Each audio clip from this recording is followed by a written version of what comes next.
Hi. There's something about watching your father blow out 70 candles that forces a man to think about time. We were at this small Italian place he loved. White tablecloths, low music, and enough wine to loosen the tightest of hearts. My mother had managed to gather nearly everyone from his side of the family, even Aunt Marie, who always claimed she was too tired to drive across town. It was a warm night, unusually so for late October, and for a while, it felt like time had slowed down just enough to let us breathe. She was sitting beside me, my wife, Lena, with her hand curled lazily around a glass of Pinot Noir. Her nails, painted the same pale blue she always chose for fall, tapped the stem of the glass every few seconds. Tap, tap, pause, tap. The same rhythm I used to find cute when we were dating now sounded like a ticking clock I couldn't place. And then her phone lit up. At first, I didn't look. I was in the middle of telling my cousin Daniel about the time Dad caught me trying to sneak out of the house in high school. But the light was persistent. It came again, and again, rapid bursts, always from the same contact. She kept the screen tilted away, her eyes darting down with every buzz, mouth twitching into these subtle, distracted smirks. It wasn't even that I thought she was cheating, not then. I wasn't naive, just trusting. Or maybe I didn't want to believe that Lena, who once cried when I brought her daisies for no reason, could be the kind of person who'd let a night like this dissolve into digital whispers. What's so funny? I asked her quietly as my dad stood to make a toast. She shook her head, smiled too quickly. Work stuff. Sorry.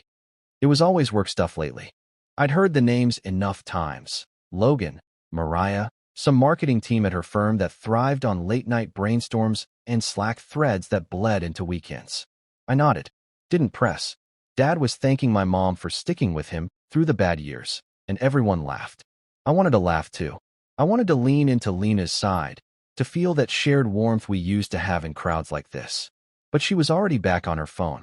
At some point during the third course, a slow, honey-glazed chicken with roasted vegetables, I noticed she hadn't touched her plate.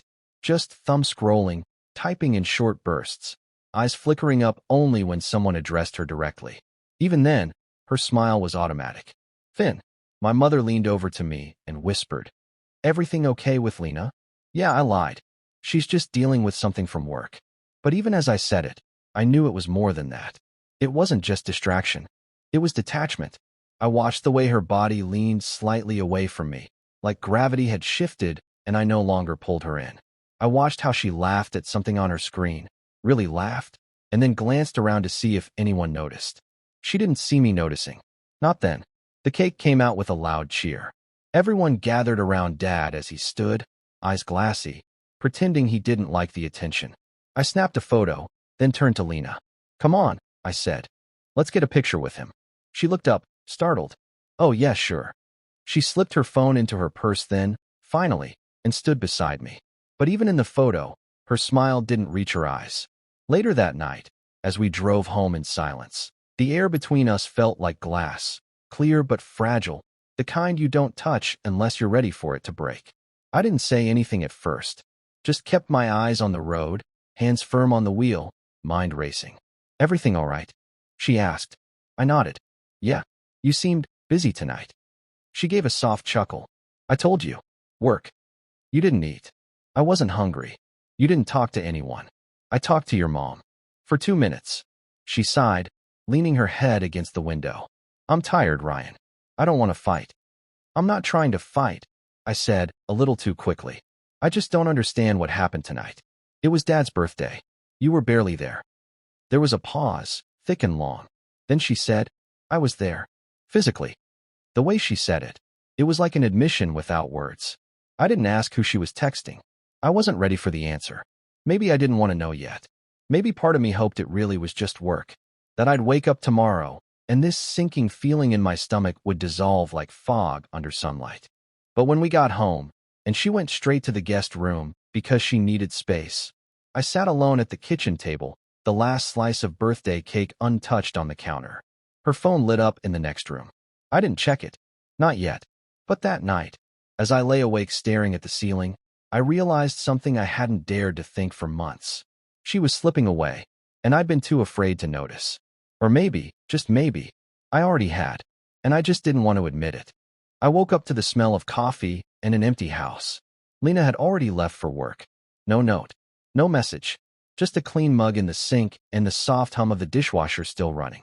I sat at the kitchen table for a while, half watching the sun stretch across the hardwood floor, half listening to the tick of the wall clock. The silence wasn't peaceful anymore. It was sterile, like a hotel lobby or a doctor's office. Functional. Impersonal. We'd been married 6 years. Long enough to memorize each other's rhythms. I used to know when she was truly tired, when her sarcasm meant she was stressed, when her silence was safe, and when it wasn't.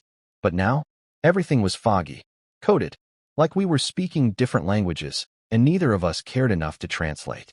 That night after my father's birthday haunted me in little ways. I replayed it over and over. The glances, the distracted laughs, her thumbs dancing across that screen like they had more chemistry with whoever was on the other side than she'd had with me in months. I tried not to assume. I tried to be fair. But fairness has limits when the person you love stops looking at you like they used to. The next evening, I cooked dinner. Her favorite, chicken piccata, extra lemon. I opened a bottle of wine, set the table, lit a candle. Not because I expected a miracle, just because I wanted to try. I wanted to believe we could still reach each other.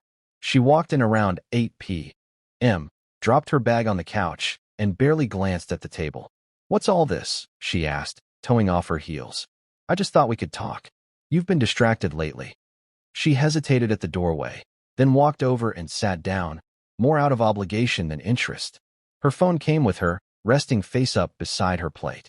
I watched it light up 3 times before I even served the food. "You want to talk?" she said, pushing a piece of chicken around her plate. "Let's talk. What's this really about?" I didn't answer right away. I was afraid of what I'd say. "I just miss us," I said finally. "I miss you."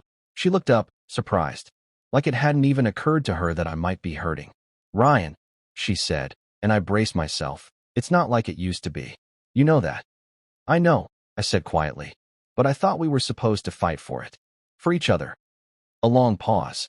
Then, "Sometimes people grow in different directions. Is that what this is?" I asked. "Growth." She didn't answer. Instead, her phone lit up again, and she picked it up. That was the moment it shifted. Something in me, something soft, folded in on itself. I watched her type a message mid-conversation with me and realized I wasn't the one she wanted to be talking to. I wasn't the man she laughed with in secret. I wasn't even the priority at the dinner table we'd shared 1,000 times before. "Who is he?" I asked. My voice wasn't angry, just tired. She froze. "What? The one you're always texting? The one who makes you smile when I'm pouring wine and telling you I miss you?" "Ryan, you're being paranoid." "Am I?" She stood up abruptly, grabbing her phone like it was a lifeline. "I'm not doing this right now." And she walked out, left her plate untouched again, left me there with my candle and my lemon chicken and the cold, sinking truth that she didn't even try to deny it. She didn't say no. She didn't say yes. She said nothing, which was somehow worse. I sat in that silence for a long time, letting the wine dull the edges. But something inside me was sharpening, a kind of awareness. Not anger, not yet, but something harder than denial, something steadier than heartbreak. I started noticing everything after that. The way she flinched when I touched her shoulder in the kitchen. The way she took calls outside, even when it was raining. The way she started turning off her location sharing, claiming it was a glitch. I started keeping track, not to confront her, not to accuse, just to confirm what my gut already knew. You don't need proof when the person in front of you is slowly becoming a stranger. You just need time, and a willingness to stop lying to yourself. One night, about 2 weeks after the dinner, I followed her. She said she was meeting Mariah for drinks after work. She even kissed me on the cheek like old times. That part almost got me. It felt familiar, warm. I almost believed her. But her phone had buzzed with a message from Logan W. earlier that day. I wasn't proud of it, but I'd memorized the tone. It was different from the rest. Constant. Regular.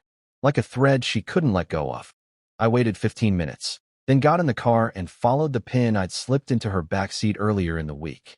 A small GPS tag, tucked into the lining.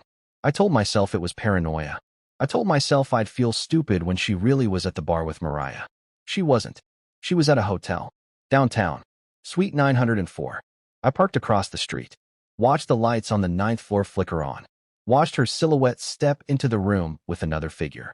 Tall, broad-shouldered, confident in a way I hadn't been in months. And I just sat there, hands gripping the wheel, stomach hollow. There was no confrontation, no yelling in the lobby, no dramatic scene. I didn't even cry. I just watched the light in that room turn soft. Then I drove home in silence. I didn't say anything the next morning. I made eggs. She didn't eat them. We passed each other like colleagues in a shared hallway, polite but hollow. I watched her pack her gym bag, text someone with a quiet smirk, then kiss me on the cheek again like she still believed she could maintain the illusion. That's what hit hardest, I think. The ease with which she moved through the lie. How fluidly she stepped between lives. How she thought I was too passive to notice, too loyal to care. Maybe I had been. But that night in the car outside the hotel had changed something in me. It wasn't just about her anymore. It was about who I was becoming while trying to hold on to her. Someone smaller. Someone quieter. Someone who accepted half smiles and ghosted answers because he was afraid of what the truth might cost. I started writing again. Not to confront her, but to confront myself. I pulled out an old notebook, the one she'd given me our first Christmas together, still half filled with messy sketches and forgotten poetry. I wrote about Dad's birthday, how I noticed her absence more than his age. I wrote about the lemon chicken she never touched. I wrote about Sweet 904. There was a strange peace in it. Sometimes the truth doesn't set you free with a bang. It just quietly hands you the key to a door you've been too afraid to open. A week later, I told her I wanted to go away for a few days. She didn't even ask where. Just nodded, distracted again, mid-text. That night, I packed a single bag. I took the notebook. I left my wedding ring on the bathroom sink, not as a statement, but as a signal. I couldn't carry the weight of a story only one of us was still reading. I stayed at my brother's cabin for a while. No signal, no distractions, just trees, cold wind, and the sound of leaves skimming across the deck at night. I sat by the fire with coffee in the mornings, reading old entries, remembering the man I used to be before all this, before love became performance and honesty became optional. She didn't call. Not once. That silence told me everything I still hadn't wanted to believe. She wasn't afraid of losing me. She already had. What followed wasn't some sudden transformation. It wasn't a clean break or a triumphant reinvention. It was messy, quieter. I filed the papers 3 weeks later. She didn't contest them. Didn't even ask to talk. Just signed. Her name in that cold blue ink looked foreign on the page. But mine? Mine looked steady. Whole. Like a signature you sign when you finally remember who you are. I saw her once after that, maybe 6 months later. Grocery store parking lot. She looked good.